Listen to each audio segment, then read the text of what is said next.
وأشهد أن لا إله إلا الله وحده لا شريك له وأشهد أن محمدا عبده ورسوله صلى الله عليه وعلى آله وصحبه ومن تبع الهدى إلى يوم القيامة. Alhamdulillah, puji syukur kita haturkan kehadirat Allah Subhanahu wa taala. Pagi ini kembali kita lanjutkan kajian dengan membaca kitab Fadlul Islam.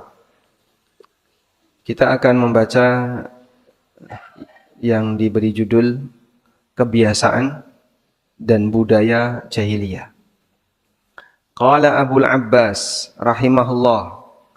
Abul Abbas rahimahullah mengatakan, Abul Abbas Syekhul Islam Ibn Taimiyah, kullu ma kharaja an da'wal islami wal Qur'an, semua yang keluar dari ajakan Islam dan Al-Quran, min nasabin au baladin au jinsin au madhabin au tariqin, baik berupa ajakan untuk fanatik terhadap nasab tertentu atau negeri tertentu, atau jenis golongan tertentu, atau mazhab tertentu, atau tariqat tertentu, fahuwa min azail jahiliyah, maka ini termasuk di antara ajakan-ajakan jahiliyah.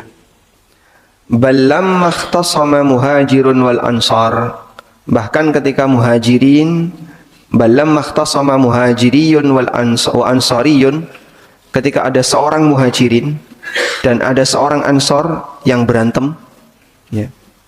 Faqala al-muhajiri, lalu sahabat muhajirin ini memanggil temannya, ya lal muhajirin, wahai para muhajirin.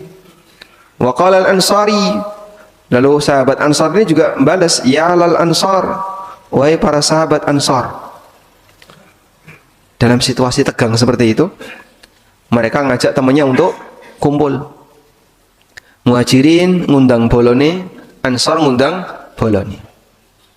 Ini kalau tidak segera didamaikan, mungkin akan terjadi ya tawuran. Dan kalau sudah terjadi tawuran, bisa jadi akan berkelanjutan. Kampung ini dan kampung ini gak ridho, kemudian tawuran. Apalagi mereka tinggal di satu tempat yang sama, yang satu penduduk lokal, yang satu pendatang. Sampai sekarang kan dipisahkan, dibeda-bedakan ya di Jogja. Siapa ini? Oh, penduduk lokal, pribumi. Yang ini pendatang. Dari mana? Kecamatan sebelah.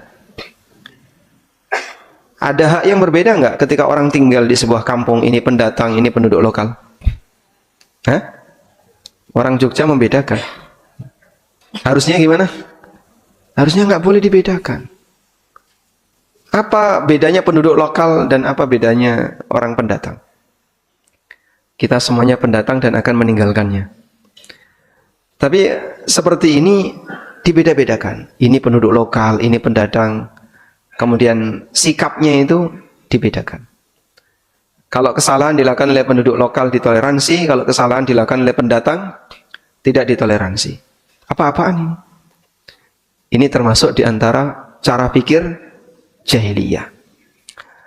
Kemudian Nabi SAW langsung mengatakan, abida wal jahiliyah, apakah ada ajakan-ajakan jahiliyah, wa ana baina adhurikum, sementara aku masih berada di tengah kalian, wa ghadiba lidzalika ghadaban syadida. Rasulullah SAW sangat marah dengan situasi ketika itu, sampai mau terjadi perang sandal. Perang sandal gimana? Tabuk-tabukan nganggo sandal. Jadi orang sana, ini budaya ya, mungkin akan berbeda dengan di tempat kita. Kalau dipegang kepalanya itu biasa saja. Tapi giliran ditabuk pantatnya itu pelecehan. Kalau kita kan kebalikannya ya. Ditabuk pantatnya biasa saja, tapi kalau udah dipegang kepalanya, ini pelecehan. Ya. Makanya orang sana kalau menghormati orang yang lebih senior, itu yang dicium apanya? Kepalanya, keningnya. Kalau kita menghormati orang senior, yang dicium apanya? Tangannya. Salaman kemudian cium tangan. Ini budaya.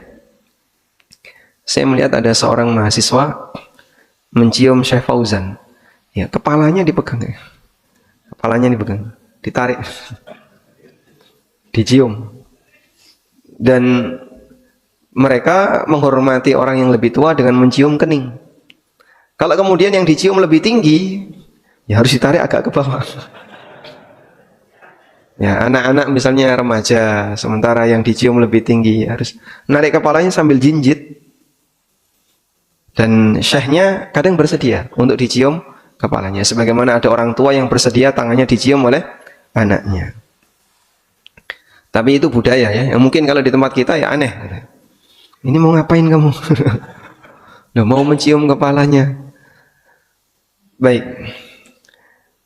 Nah, saat mereka dalam kondisi tegang seperti itu, antara satu dengan yang lain hampir saja nabok pantat pakai sandal.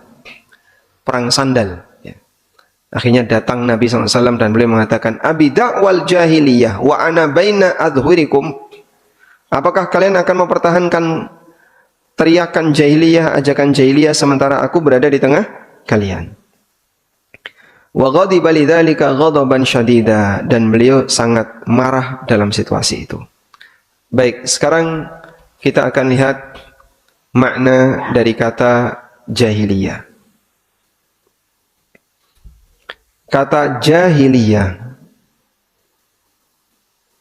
ini dinisbahkan pada kata jahlun,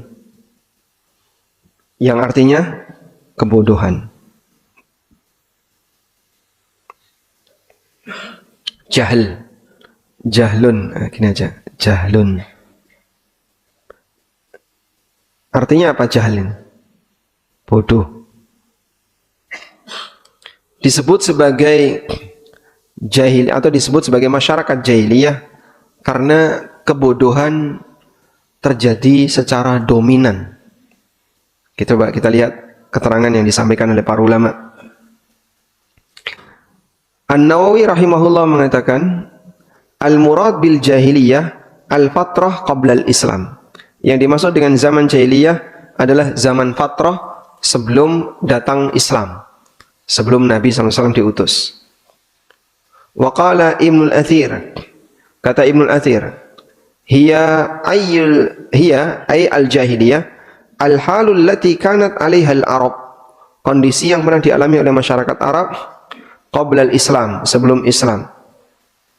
Minal jahli billahi subhanahu wa ta'ala wa rasulihi sallallahu alaihi wasallam wa syara'i'id din wal mufakhara bil ansab wal kibr wat tajabbur wa ghairi dzalik. Yang dimaksud dengan jahiliyah adalah kondisi allati kanat 'alaiha al-Arab, yang dialami oleh masyarakat Arab sebelum datangnya Islam. Mereka bodoh tentang Allah, tidak tahu tentang Allah, tidak tahu tentang Rasulullah SAW, tidak tahu tentang syariat agama, bangga dengan nasab, sombong, at-tajabbur, kemudian ya, congkak, wa ghairi dzalik, atau sifat-sifat tercela yang lainnya. Wa qala al-Qastalani, kata al-Qastalani, hiya zamanul fatrah qabla al-Islam. Jahiliyah adalah zaman ketika belum ada Rasul, zaman fatrah qabla al-Islam, yang muncul atau yang terjadi sebelum Islam datang. Wa summiya bidzalika likathratil jahalati fihi. Dinamakan zaman jahiliyah karena saking banyaknya praktek kebodohan yang terjadi ketika itu. Semua tindakan melanggar kebenaran adalah kebodohan. Semua perbuatan yang bertentangan dengan kebenaran, apa ini? Bodoh. Kebalikannya, semua perbuatan yang sesuai dengan kebenaran adalah kebalikan dari bodoh, berilmu. Karena itu, orang yang bertindak salah, baik dia tahu maupun tidak tahu, disebut sebagai orang yang bodoh. Karena bodoh itu bisa bodoh setelah dia tahu, dan ada bodoh dalam posisi dia tidak tahu. Sebab bodoh ada dua, bodoh yang dimaklumi dan bodoh yang tidak dimaklumi. Baik.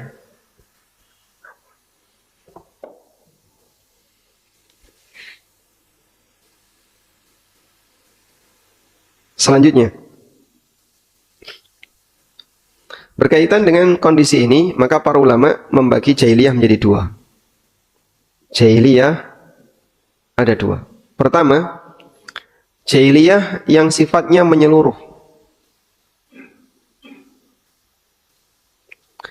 Jahiliyah yang sifatnya menyeluruh, ini hanya terjadi sebelum zaman kenabian.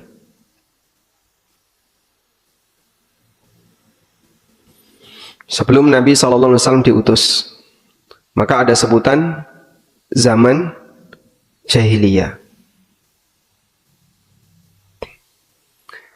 Nah, zaman jahiliyah ini sudah berakhir setelah Nabi SAW diutus. Maka selanjutnya kita tidak boleh mengatakan ini zaman jahiliyah. Oh, masih banyak kaum muslimin, masih banyak orang yang benar, yang lurus akidahnya. Zaman jahiliyah ini berakhir dengan diutusnya Nabi SAW. Jadi jahiliyah yang sifatnya menyeluruh berakhir dengan datangnya siapa? Rasulullah Sallallahu Alaihi Wasallam. Begitu Nabi Sallallahu Alaihi Wasallam sudah berdakwah di tengah kaum muslimin, maka masa jahiliyah ini berakhir.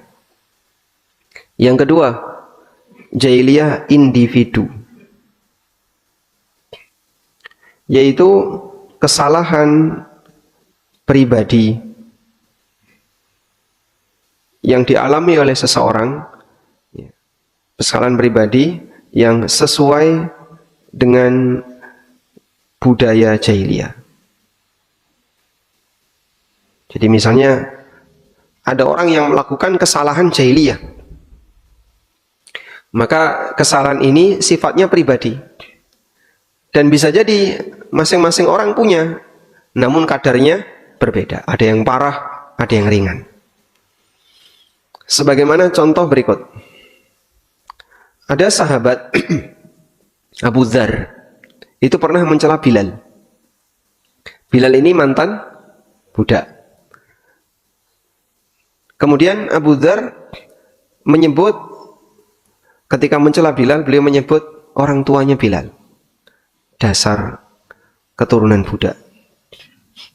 Maka Bilal merasa kecewa dengan kalimat ini, dilaporkan kepada Nabi Sallallahu Alaihi Wasallam. Coba kita lihat bagaimana pembelaan yang diberikan Nabi Sallallahu Alaihi Wasallam. Ketika ada celaan seperti itu, Rasulullah Sallallahu Alaihi Wasallam mengatakan, ini coba kita lihat di sini.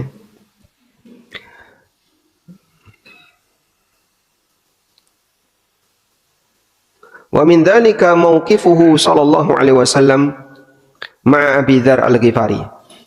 Di antara contoh yang pernah terjadi adalah sikap Nabi sallallahu alaihi wasallam kepada Abu Dzar Al-Ghifari, yang diriwayatkan oleh Bukhari dalam sahihnya. Dari Al-Ma'rur bin Suwaid qala, beliau mengatakan, laqitu Abu Dzarrin bir Rabadah. Aku ketemu Abu Dzar di daerah Rabadah. Fasa'altuhu an dzalika. Kemudian aku bertanya kepada Abu Dzar. Faqala inni sababtu rajulan kana 'abdan fa'ayyartuhu bi ummihi.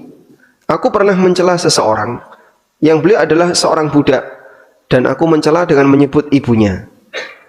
Abu Dzar mengatakan, ya ibnu sauda, wahai anak orang hitam, atau ya ibnal ajamiyah, wahai orang asing bukan orang Arab. Faqala lin nabiyyu sallallahu alaihi wasallam. Kemudian Nabi sallallahu alaihi wasallam mengatakan kepada Abu Dzar, ya Abu Dzar, ayyartahu bi ummi? Wahai Abu Dzar, apakah kau akan mencela orang ini dengan menyebut nama ibunya? Lalu Nabi sallallahu alaihi wasallam mengatakan, innaka mru'un fika jahiliyah. Sesungguhnya engkau adalah orang yang dalam dirimu ada kebiasaan buruk jahiliyah. Sehingga sekelas sahabat Abu Dzar mengalami itu dan disebut oleh Nabi SAW sebagai orang yang melakukan praktek jahiliyah. Tapi jahiliyah yang sifatnya apa ini? Individu. Sehingga yang mengalaminya adalah kesalahan pribadi dan bukan kesalahan sosial. Ikhwanukum khawalukum, semua saudara kalian adalah keluarga kalian. Ja'alahumullahu tahta aidikum. Dan budak itu Allah Subhanahu wa taala jadikan di bawah kekuasaan kalian. Faman kana akhuhu tahta yadihi, siapa yang saudaranya yaitu budaknya ada di bawah kuasanya, falyut'imhu mimma ya'kul, hendaknya dia kasih makan sesuai dengan apa yang dia makan. Wal yulbishu mimma yalbas, hendaknya dia ngasih pakaian sesuai dengan apa yang dia pakai.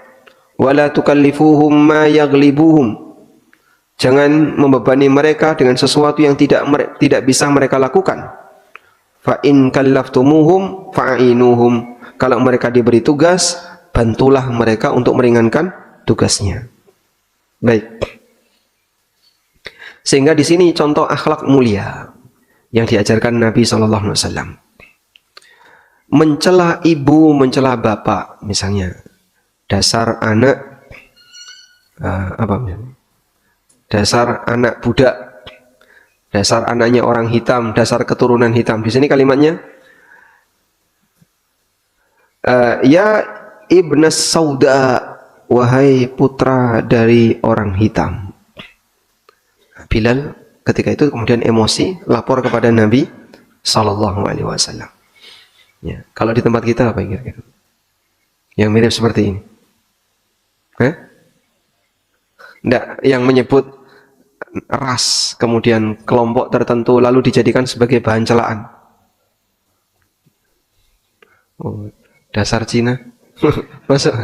Termasuk ya? Termasuk. Sehingga apa salahnya mau orang Jawa, mau orang Cina, mau dasar bule. Dasar Londo misalnya. Loh, apa salahnya? Dia mau dilahirkan dari keturunan A, keturunan B, keturunan C, itu tidak prestasi, bukan prestasi, karena itu sifatnya di luar pilihan manusia. Manusia nggak bisa milih kita mau jadi keturunan siapa. Baik, yang terjadi terkadang dendam sejarah itu masih melekat. Dendam sejarah. Sehingga dulu nenek moyangnya pernah mengalami ketegangan, peperangan, dan seterusnya. Akhirnya keturunannya ikut-ikutan. Jadi dendam sejarah. Baik. Antara Jawa dengan Sunda. Punya dendam sejarah Pak ya? Nah, pernah terjadi perang. Dulu, terutama Jawanya ini bukan semua Jawa ya. Jawa Timur. Dengan Sunda. Dan sebagian orang masih megangi ini, sehingga orang Sunda pantangan nikah dengan Jawa Timur. Jawa Timur juga pantangan nikah dengan orang Sunda. Saya punya teman kuliah ini, yang laki-lakinya Jawa Timur, yang perempuannya Sunda. Dulu sudah mau nikah, orang tuanya nggak setuju. Bapaknya keras banget ini yang Jawa Timur. Kita tidak boleh nikah dengan wanita Sunda. Yang Sunda, wallahu a'lam. Di Sunda tidak ada jalan Majapahit. Ada. Jalan Gajah Mada ada nggak? Nggak ada. Karena dendam sejarah. Kira-kira masih perlu dipertahankan nggak kayak gini? Nah? Masih perlu dipertahankan nggak? Nggak ya? Sudahlah, lupakan saja. Karena kalau kita masih mempertahankan seperti ini, justru ini bertolak belakang dengan prinsip membangun kebaikan. Kontraproduktif. Akhirnya ketegangan yang tidak ada selesainya. Sekarang alhamdulillah sudah mulai disadari. Kalau orang tua dulu, Masya Allah cukup serius. Tapi sekarang sudah mulai berkurang. Sehingga ada yang membangun hubungan baik. Bapak tahu janda Pak? Jawa, Sunda. Nah ini gabungannya ya. Baik, tidak ada hubungannya. Selanjutnya. Setelah kita paham bahwasanya jahiliyah itu bisa dialami oleh individu tertentu, maka terkadang ada orang melakukan kebiasaan buruk yang itu dialami oleh orang jahiliyah di masa silam. Sehingga bisa saja seorang muslim melakukan dosa dan kesalahan seperti yang dilakukan oleh orang jahiliyah.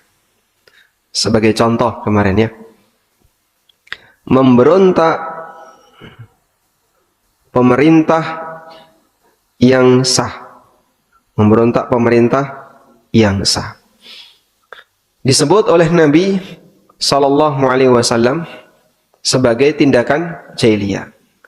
Waman kharaja minas sultani shibran, siapa yang keluar memberontak dari pemerintah yang sah walaupun sejengkal, famata, lalu dia mati, mata mitatan jahiliyah, maka dia mati dengan mati jahiliyah. Jadi ini kalau sampai mati disebut oleh Nabi SAW mata mitatan jahiliyah, dia mati sebagaimana mati seperti layaknya orang jahiliyah. Mati jahiliyah itu maksudnya mati dengan membawa kebiasaan buruk jahiliyah. Karena itu kita diperkenalkan, kenalilah budaya jahiliyah agar bisa kita hindari, agar dihindari. Ada sebuah perkataan yang pernah disampaikan oleh Umar bin Khattab radhiyallahu anhu. Coba kita bukakan keterangan Umar. Yanqudu ural islami urwatan urwatan. Idh nasha'a fil islami man la ya'rifil jahiliyah.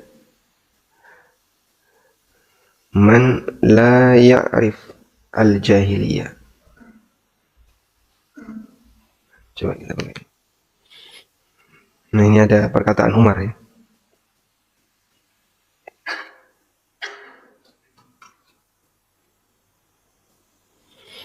Umar bin Khattab radhiyallahu anhu pernah mengatakan, innama tanqudu ural islami urwah urwah. Simpul-simpul Islam itu lepas satu demi satu. Jadi Anda lihat seperti rantai. Rantai ini akan nyambung kalau semua unsurnya dia dalam kondisi tertutup. Umar bin Khattab radhiyallahu anhu mengatakan, innama tanqudu ural islami urwah urwah. Ikatan simpul Islam ini lepas satu demi satu, sehingga akhirnya tidak nyambung lagi. Idh nasha'a fil islami man la ya'rifil jahiliyah, ketika di dalam Islam ada orang yang tidak kenal budaya jahiliyah. Akhirnya dia melakukan budaya itu tanpa sadar. Karena ada sebagian orang kalau tidak kenal satu keburukan tertentu, maka dia melakukannya tanpa sadar. Ada ungkapan pepatah, araftu syarra la lisyarri walakin litawaqqihi wa man lam ya'rifi syarra minal khairi yaqa' fihi. Aku mengenali keburukan bukan untuk diamalkan, tapi dalam rangka dihindari. Karena siapa yang tidak tahu mana yang baik, mana yang buruk, bisa jadi dia terjerumus ke dalam keburukan. Nah, jadi kita perlu mengenali budaya jahiliyah untuk dihindari. Disinilah sebagian ulama membuat buku khusus mengumpulkan aneka budaya jahiliyah agar masyarakat mengenalinya. Di antara buku yang cukup terkenal, ya, saya kasih PR untuk jamaah. Setiap rumah buku ini harus ada. 100 kebiasaan jahiliyah.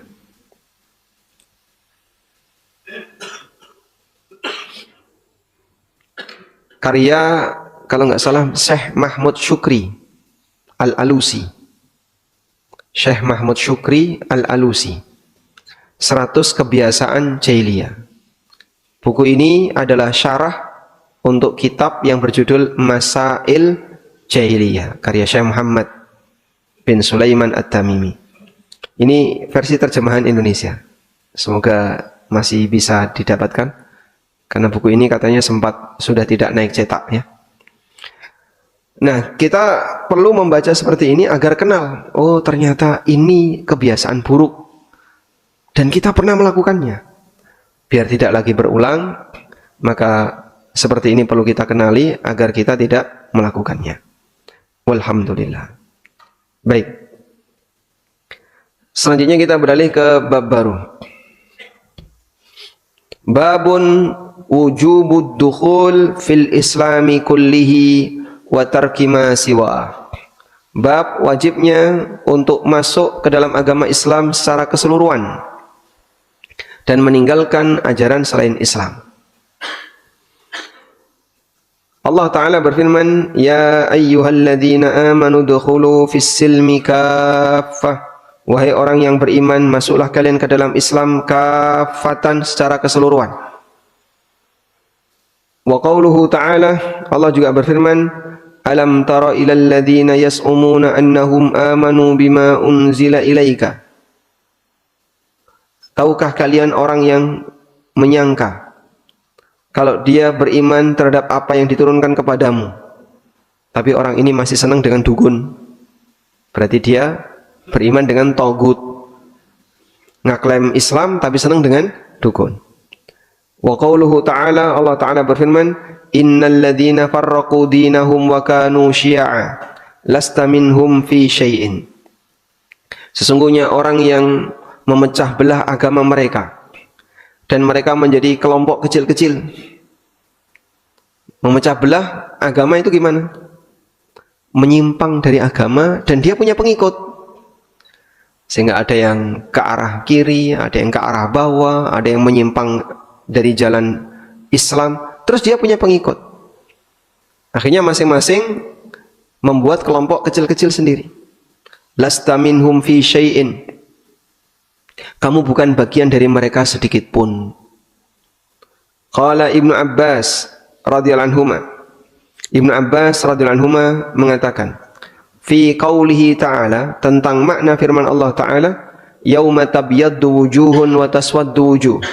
Pada hari di mana ada wajah yang berubah menjadi putih dan ada wajah yang berubah jadi hitam. Kata Ibnu Abbas, tabyaddu wujuhu ahli sunnati wal i'tilaf. Wajahnya ahlu sunnah dan orang-orang yang suka bersatu akan berubah jadi putih. Wa taswaddu wujuhu ahlil bid'ah wal ikhtilaf. Dan wajahnya ahlil bid'ah yang suka menyimpang akan berubah jadi hitam. Dan ini terjadi besok di hari kiamat. Baik, sekarang kita akan belajar tentang bagaimana makna masuk ke dalam agama Islam secara kafah. Islam itu isinya apa? Islam isinya apa, Pak? Perintah dan larangan, apa lagi? Isinya adalah syariat. Syariat ini secara umum ada 3 bentuk. Pertama, perintah. Yang kedua, larangan. Yang ketiga, aturan. Perintah contohnya, ya kita tahu perintah salat, perintah bayar zakat, perintah untuk haji, perintah untuk apalagi umroh, dan yang lainnya. Perintah untuk sedekah. Kalau larangan, Pak, larangan zina, larangan minum khamr, larangan judi, dan seterusnya. Kalau aturan, contohnya apa? Aturan bagaimana mengatur nafkah keluarga, aturan waris, aturan bermuamalah. Baik. Dalam agama isinya ini. Nah, terkadang ada sebagian orang yang dia tidak mau menerima sebagian dari isi syariat. Aku nek dikongkon kaya ngene moh. Nek iki gelem, nek iki moh. Kalau yang seperti ini saya mau, yang ini saya nggak mau. Apa itu namanya? Berarti dia tebang pilih, menerima sebagian dan menolak sebagian yang lain. Sehingga saat dia dijelaskan pakai dalil, wah, kok ono dalil kok yang ini ya? Kok ada dalil seperti ini? Tidak mau saya kalau kayak gini. Boleh nggak kayak gitu? Tidak boleh. Seorang mukmin ketika dia menerima syariat, dia hanya punya satu kalimat, yaitu sami'na wa ata'na. Dia harus berani mendengar dan taat. Nah, maka orang yang disebut sebagai muslim yang kafah adalah ketika dia menerima semuanya. menerima semuanya.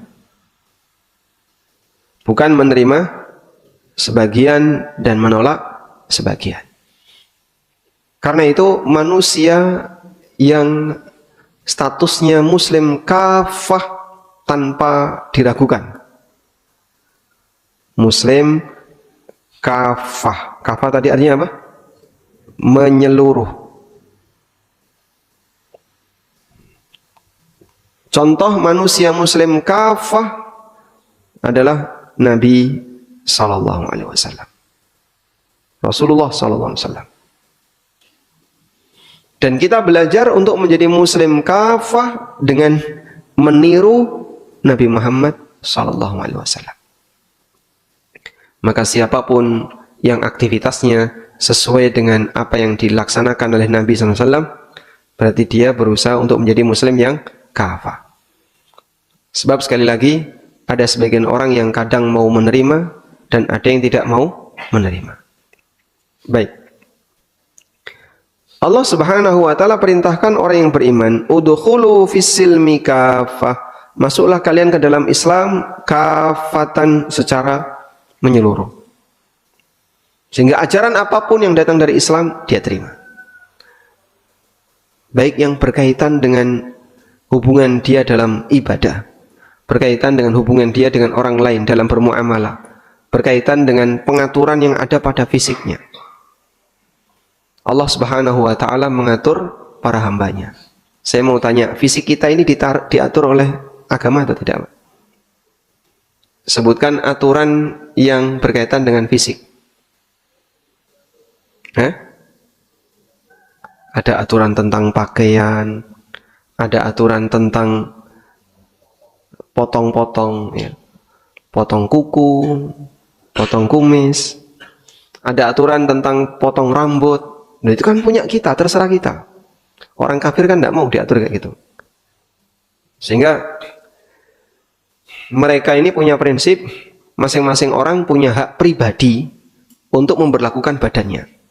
Mana yang ditindik 10 di sini. Telinganya ditindik 10. Ada yang tindiknya ditaruh mana? Di hidung. Ada yang ditaruh di lidah. Ada yang ditaruh di bibir. Masya Allah. Dirusak wajahnya. Ada yang dikasih tato. Dan bagi mereka, ya yang penting orangnya senang dengan seperti itu, ya terserah dia. Orang lain tidak boleh dan tidak berhak untuk melarangnya. Kalau kita tidak. Ada aturan agama yang mengatur fisik. Fisikmu diatur oleh Allah. Nggak boleh ini, nggak boleh ini, nggak boleh ini. Tato boleh nggak, Pak? Nggak boleh. Apa hukum tato, Pak? Dosa besar. Tato itu dilaknat oleh Rasulullah sallallahu alaihi wasallam. Dan sekarang jadi kebanggaan. Sehingga perempuan juga ikut ditato, ditaruh di kaki, taruh di tangan, taruh di mana. Itu muslimah. Dia seorang muslimah. Yang laki-laki tato tangan itu kan sekarang sudah mulai banyak menjamur, ya. Tato di betis itu banyak menjamur. Pokoknya yang penting gimana dia bisa menampakkan tatonya. Ya. Alhamdulillah, di beberapa daerah yang jauh dari pengaruh budaya orang barat, seperti ini masih sedikit. Tapi di daerah yang budaya orang barat itu cukup dominan, seperti ini makin banyak. Ya, saya kalau boleh ambil contoh, di Bali itu orang yang bertato banyak sekali. Baik muslim maupun non-muslim. Ya, karena interaksi mereka. Sehingga lihat orang barat pakai tato, ikut-ikutan pakai tato. Dan kayaknya di Jogja juga cukup banyak. Karena turisnya banyak. Makanya kita ya kasih edukasi untuk anak keturunan kita. Jangan sampai ikut-ikutan budaya yang nggak benar seperti itu. Termasuk juga piercing, ya. Kadang sampai ini modot ke bawah. Dikasih apa, Pak? Yang bolongnya gede sekali itu sampai meleler ke bawah. Masya Allah. Dan orang seperti ini ketika diberitahu, ya ini kan badan saya terserah saya. Kata siapa? Badan kamu terserah kamu. Dalam badan kamu ada aturan yang Allah Subhanahu wa taala tetapkan. Kebalikannya, seseorang tidak boleh menyikapi badan orang lain kecuali dengan kerelaannya.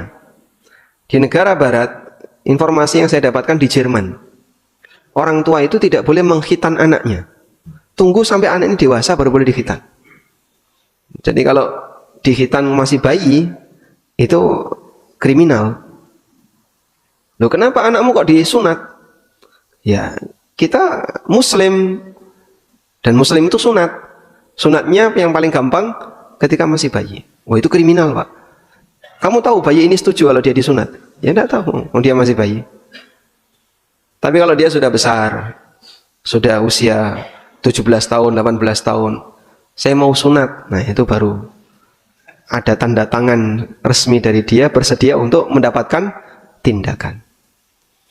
Nah, ini contoh orang yang dia tidak mau diatur badannya. Ada juga orang yang tidak mau diatur keluarganya. Ya. Mungkin Bapak Ibu pernah lihat hadis ini.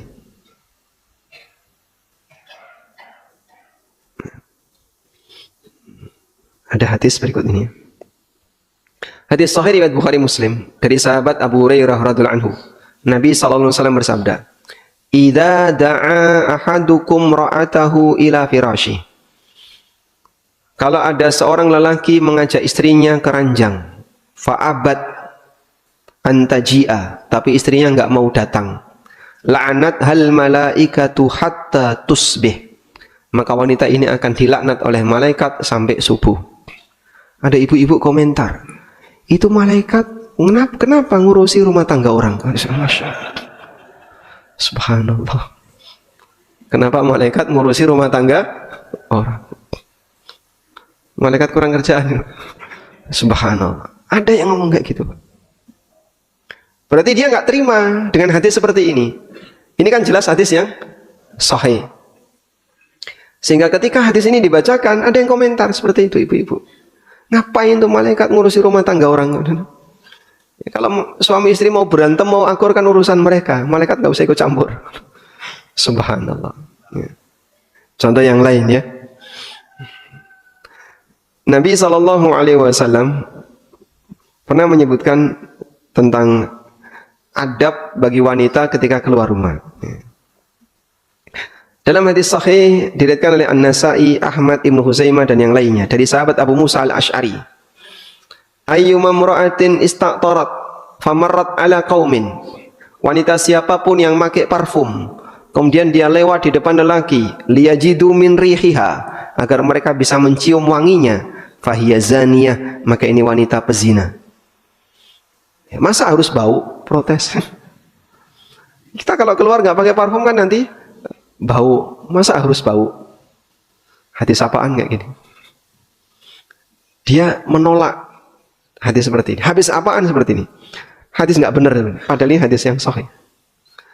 Nah, ini contoh orang yang masih keberatan menerima syariat. Ya kita sampaikan, nggak boleh wanita pakai parfum. Berarti harus bau kalau kemana-mana. Yang ngomong harus bau siapa? Nggak boleh menampakkan wewangian, tapi tidak harus bau. Caranya gimana? Ya kamu mandi dulu. Ada teman-teman yang belum nikah ini.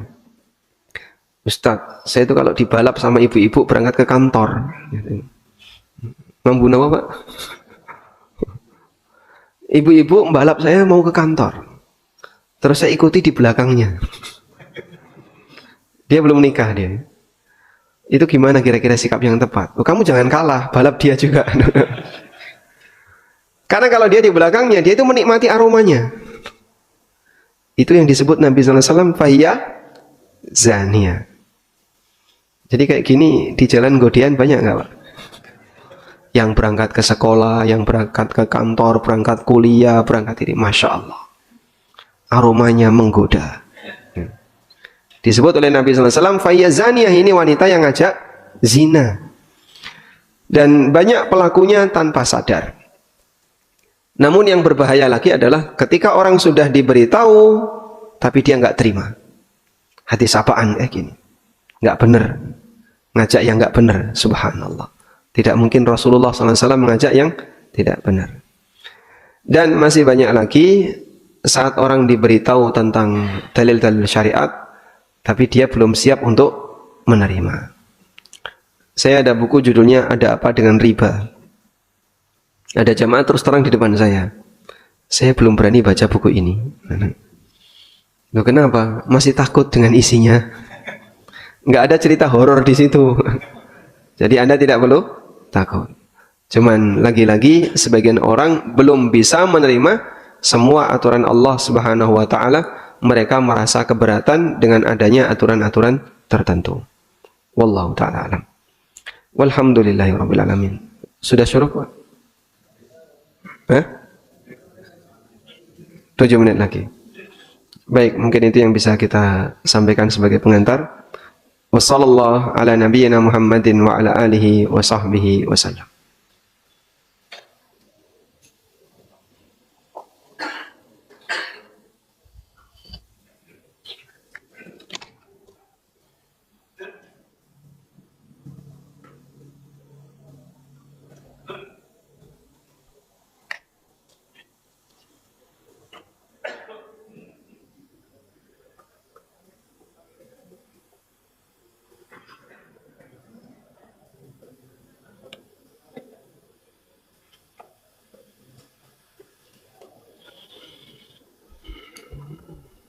Ada pertanyaan? Assalamualaikum. Waalaikumsalam. Saya baru saja kehilangan barang yang berharga. Kebetulan ada kerabat yang datang. Tiba-tiba nelpon seseorang dan orang yang ditelepon itu menjawab, kalau barang masih di rumah, di dalam lemari, apakah telepon ke seorang tersebut termasuk syirik? Ya, ini sama dengan konsultasi ke dukun. Sebab tidak ada satupun orang yang tahu hal yang gaib. Dan termasuk di antara hal yang gaib adalah sesuatu yang tidak pernah kita indra dan kita tidak punya informasi tentang itu. Contohnya barang hilang. Kamu tahu dari mana kalau barangnya ada di situ? Ya enggak tahu. Terus kenapa kok kamu bisa ngomong kayak gitu? Ya aku cuma nebak-nebak saja. Salahnya kenapa kamu percaya? Dukun itu ada dua, Pak. Satu, dukun pembohong, dia hanya nebak-nebak saja. Dan kadang dari sekian banyak tebakannya itu benar. Akhirnya dipercaya orang. Walaupun yang benarnya cuma satu, salahnya ratusan. Yang kedua, dukun yang pakai bantuan jin. Ini yang lebih berbahaya. Dukun yang kedua inilah dukun di zaman jahiliyah. Ketika setan masih diizinkan untuk duduk di langit, dia mencuri dengar berita dari malaikat tentang takdir, kemudian disampaikan ke dukun. Nah, dukun yang kedua ini lebih berbahaya, karena peluang benarnya lebih besar dibandingkan yang pertama. Namun dukun yang kedua ini belakangan sudah mulai hilang. Kenapa? Karena jin sudah tidak lagi diizinkan untuk duduk di langit dunia. Ini seperti Allah ceritakan di surat Al-Jin. Wa kunna naq'udu minha maqa'ida lis-sama'. Faman yastami'il ana yajid lahu shihaban rasada. Dulu kami duduk di langit dunia untuk mencuri dengar. Sekarang siapa yang berani naik langsung dilempar dengan shihab, dengan bintang api rasadan yang selalu mengintai. Sehingga setan sudah tidak punya lagi kemampuan seperti itu. Maka dukun tidak lebih sakti dibandingkan dengan dukun di masa sekarang, tidak lebih sakti dibandingkan dukun di masa silam. Nah, sekarang dukun itu lebih banyak nebak-nebak namun tidak punya landasan yang cukup kuat, sehingga bohong saja dominannya. Terus boleh nggak Pak nelpon dukun seperti ini? Dilarang keras oleh Nabi SAW. Nabi SAW bersabda, man ata arrafan fasa'alahu an syai'in faqad kafara bima unzila ala Muhammadin sallallahu alaihi wasallam. Siapa yang mendatangi dukun lalu tanya kepada dukun kemudian dia benarkan, berarti dia kufur kepada Al-Qur'an yang diturunkan kepada Nabi sallallahu alaihi wasallam. Dalam hadis yang lain, Rasulullah SAW bersabda, "Man ata arrafan fasalahu an syai'in lam tuqbal lahu salatuhu arba'ina yauman." Siapa yang datang ke dukun lalu bertanya ke dukun, maka salatnya tidak diterima selama 40 hari. Ini tidak datang ke dukun, Pak, cuma nelpon dukun, ya, sama saja ya. Ya ini model datang ke dukun di era milenial. Ya. Yang penting intinya adalah konsultasi ke dukun. Konsultasi ke dukun dihukum oleh Allah Ta'ala sholatnya tidak diterima. Maka jangan dipercaya. Sehingga ingatkan kerabat yang telepon tadi, nggak boleh kayak gitu. Konsultasi ke dukun ini termasuk diantara amalan yang bisa menghapuskan atau yang bisa menyebabkan sholat hamba tidak diterima. Ini bukan dukun kok, orang pintar.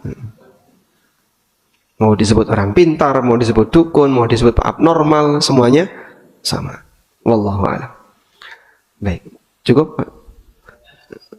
Silakan. Mikrofon.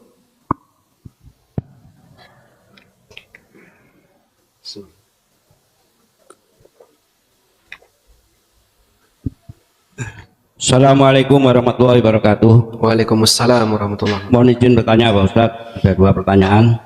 Yang pertama, bolehkah seorang muadzin menjadi imam sholat? Seorang muadzin menjadi imam sholat. Yang kedua, karena muadzinnya itu jadi imam sholat, siapa yang berhak untuk qomat? Yang ketiga, bagaimana hukumnya muadzin jadi imam sholat? Makruh atau haram? Apakah ada hadisnya yang menguatkan? Yang kedua, bolehkah sholat sunnah digabung? Misalkan sholat sunnah tahiyatul masjid digabung dengan sholat sunnah taubat atau dengan sholat sunnah hajat. 2 pertanyaan itu Pak Ustadz, mohon pencerahannya. Assalamualaikum warahmatullahi wabarakatuh. Waalaikumsalam warahmatullahi wabarakatuh. 2 atau 4 tadi Pak? 2 tema tapi isinya 4 pertanyaan. Baik, tema yang pertama, bolehkah muadzin jadi imam sholat? Tidak ada larangan tentang ini. Karena yang berhak jadi imam adalah pertama imam ratib, yang kedua badal imam ratib atau pengganti imam. Coba di depan ini bawah ada tulisan apa itu? Imam cadangan. Itu badal imam ratib. Setelah itu adalah orang yang dia paling banyak hafalan Qur'annya. Kemudian urutan berikutnya yang paling paham sunnah, urutan berikutnya yang paling duluan hijrah, urutan berikutnya yang paling senior usia. Sehingga berkaitan dengan urutan jadi imam, yang pertama adalah warga setempat yang sudah mendapatkan mandat, berarti imam ratib, imam tetap. Kalau tidak ada, penggantinya imam tetap, imam cadangan. Kalau 2 ini tidak ada, takmirnya nggak ada, semuanya orang luar.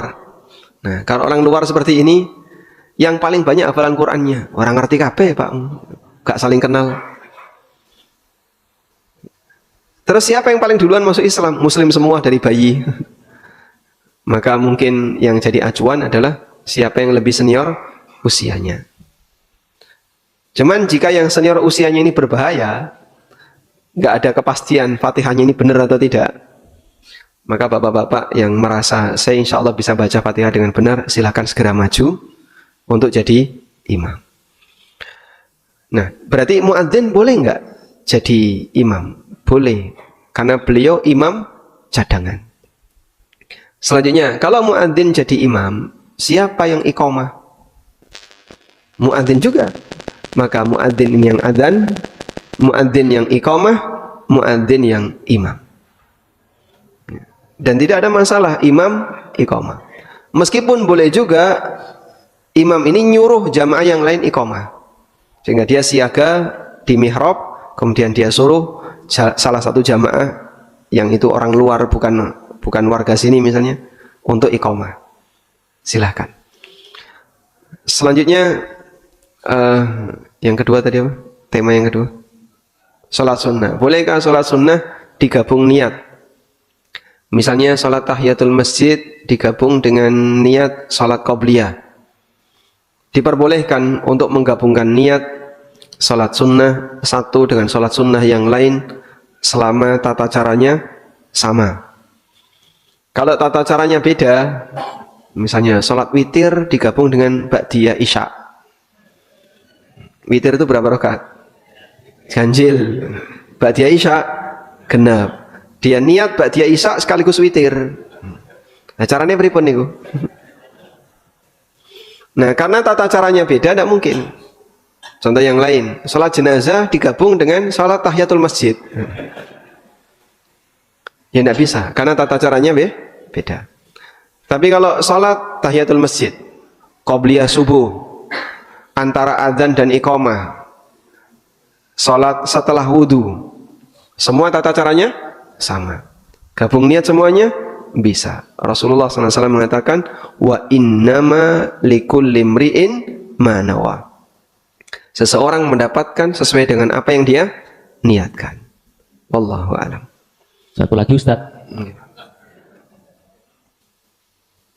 Assalamualaikum warahmatullahi wabarakatuh. Waalaikumsalam warahmatullahi Izin bertanya. Kita sepakat bahwasanya sunnah Nabi sampai hari kiamat akan tetap menjadi sunnah Nabi karena langsung dari wahyu. Sedangkan di zaman kepemimpinan Umar, pengamalan sunnah Nabi ada beberapa yang mengalami sedikit penyesuaian. Contoh, masalah talak, sholat tarawih, kunut subuh, dan masalah isbal. Edukasi apa yang bisa disampaikan perihal hal tersebut?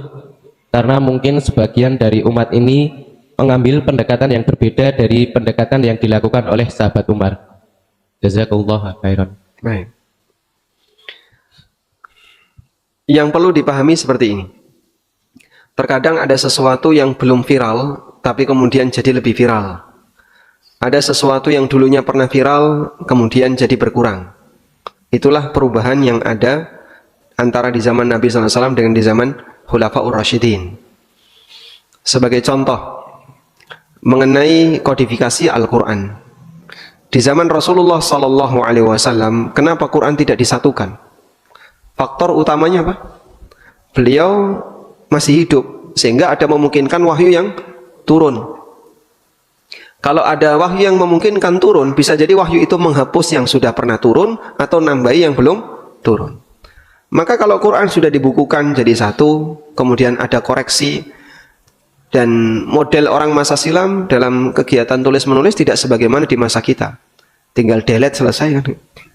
Revisinya begitu gampang. Kalau dulu Masya Allah, untuk bisa nulis itu repot. Anda bisa bayangin ya, tulang belikat tahu Pak? Tulang belikat sapi kan lebar. Mungkin selebar bagi. Ini bagi ya. Tulang belikat ini yang demikian lebar ditulisi. Gimana cara nulis tulang belikat? Hah? Dikerik. Sehingga tulisan itu tulisan kerik. Bukan dengan tinta. Mereka tidak punya tinta, tapi ini dikerik. Barulah kemudian tertuang tulisan teks kerikan itu. Dan kerian para sahabat, sementara mereka belum terbiasa nulis ya. Kadang bagi orang sekarang susah dibaca. Huruf dulu dengan huruf sekarang agak berbeda. Dulu tidak ada titik, tidak ada tasdid, tidak ada sukun, tidak ada harokat. Tapi orang bisa baca karena kebiasaan. Ya. Dan pemilik bahasa itu bisa menebak kira-kira ini kata apa yang tertulis. Ya, contoh ya. Seorang dokter meresepkan obat. Bapak bisa baca. Oh, setelah makan. Sebelum makan.